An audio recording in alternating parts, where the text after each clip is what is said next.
Well, I got my Bible in 1960. Got it on my birthday, September 25th. Back in those days, you started school a little later than they do now. This Bible's always been important, and as you get older, and the more and more you read it, the more and more you learn, and you realize that it is important. It's really neat to me to think about that when my dad was my son's age, it's when he got his own Bible. I look at mine and think about this is when the church kind of officially said, it's time for you to take your faith into your hands. And obviously, as a third grader, I was still being taught by my parents and still living into their faith some. And so it's really neat for me to think about that my dad was once there and then that my son will be there as well. So, and that I was there.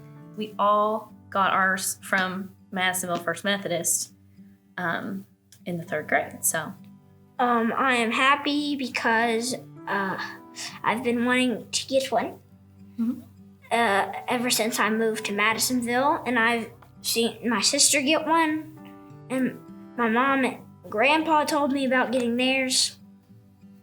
In a couple years, Paul will get to go to the fourth grade Sunday school, which is my parents' class, and their big emphasis in their class has always been scripture. And I just know that when I went back to help as an adult, I remember listening in their class thinking, we're taught scripture in this classroom. And so it's always mattered to know it. And it's really important that it's been passed down from generation to generation in our family, and that it will continue that way, just to have the truth with us. We as parents and grandparents have a certain obligation to raise up our children in the Word, and hopefully it'll pass on down to the next generation.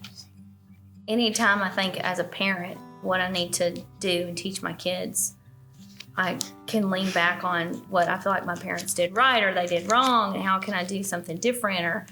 And one of the things that I've always reminded myself is the faith of my parents and my grandparents before them, that it was important to live that and then to show that to my kids, but then to teach them how to do that on their own as well. One of my favorites is when God fed 5,000? 5,000 people, and with two loaves of bread and 5 fish. Because there's only a few pieces of food, and he feeds 5,000 people. I know how fortunate I am that I do come from generations of people of faith. But it's important to think about the people who don't have previous generations, but that they can be the person that starts it. And even if they're the first one, that they know that one day their kids and their grandkids and so on could do it.